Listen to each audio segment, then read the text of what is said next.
so we'll not talk about that. Let's stick with Dark Lady. I'll perform two poems for you today. One is titled Infidel, and the next one, I guess you'll find out. Infidel. A journey of 1,000 miles begins with a single step. Yours always leads back to the Queen and her children after dipping her royal staff in foreign lands.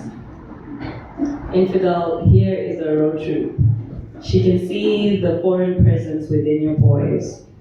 She can smell her sundry sins succumbing to yours, concatenate the lies hidden in your voice. Your mistress is not a pleasant sight. Neither is she worth flooding royal eyes. Infidel, I have questions for the man you are today. Like father, like son, how does this phrase sit with you? Like mother, like daughter, would you give up your baby girl to a man such as yourself? Infidel, who is your master? Whom do you answer to that has forgiven you so? How dare you stand there like a father with a figure that of a king? Bastards bear your name, yet in the shadows they remain. Like the nights they were conceived, like a mother's virginity, none of but never seen, a god to a human being. Infidel, dear infidel, why do I love you so? Yeah, that's Infidel.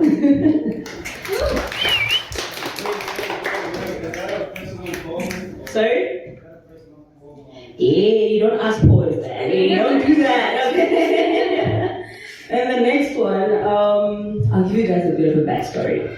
So a few years ago, I had a crush on this guy, right? And he was a storyteller, one of the most amazing storytellers I've ever met in life.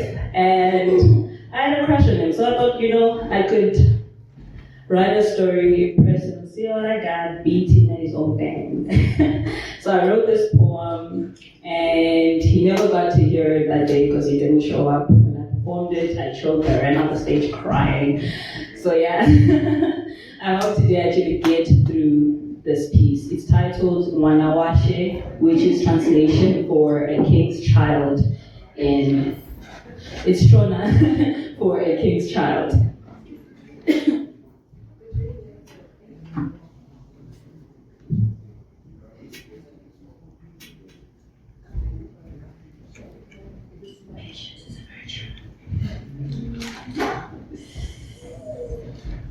I have bitter-sweet memories with background nostalgic melodies. I am Her Royal Highness, and this is my African story. The sun rose to the crowning of a princess. Though fragile and vulnerable, royal hemoglobin pushed through my veins. I was a princess, fit to be locked up in a castle, blinded from the horrors of the world, protected, safe, happy. Life was good then. It all seemed perfect until the great decline. The king could not feed his kingdom, so he fled north. The queen could not fare on her own, so she fled south. My grandmother set me down one December afternoon on the high of what was once my favorite goat. Through the now cold fur, I could still feel his heartbeat. She gave me a spoonful of the peanut butter we made together and said, "You have your head screwed on right, just like your mother. One day this world will sharpen its claws, one day you will have to follow her. Do not hesitate. Run. No place in this world deserves to be called your home." There was something slightly broken and psychotic in her voice as she said this. I did not understand why until I heard Washe cry. Nobody leaves home unless home is the mouth of a shark.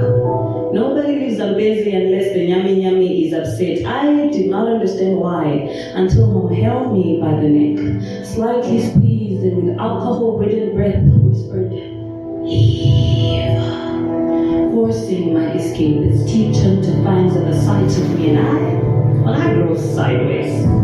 Well, it's your fault you grow more appetizing by the day. Leave, run, do what your grandmother said to do. Run, run, run, and on your way there, Washe unless you choke on it. Speak out your language and let English cleanse your tongue. Be a white man's token because such people dominate wherever they go. In fact, hear some twigs, spark a fire, and burn the shona of your tongue.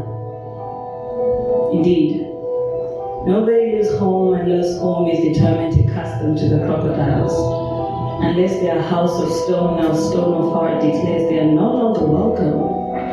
On my way here, I slithered out of pieces of my personality, leaving a trail on my part in case I had to find my way back. Mother's welcome carried a similar scent of broken psychosis, piercing rays of echoing silence as she warned, do not get too comfortable. We do not belong here. But how could I not? I love the feeling of food in my stomach every night. It is beautiful out here. But she knew better. She was bleeding rands to the ground for a piece of paper that would declare a welcome. She knew better.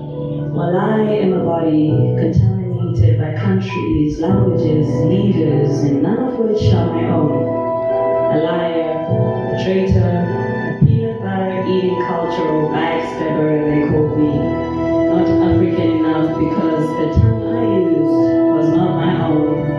So every night I sit by the window of my rented apartment with a spoonful of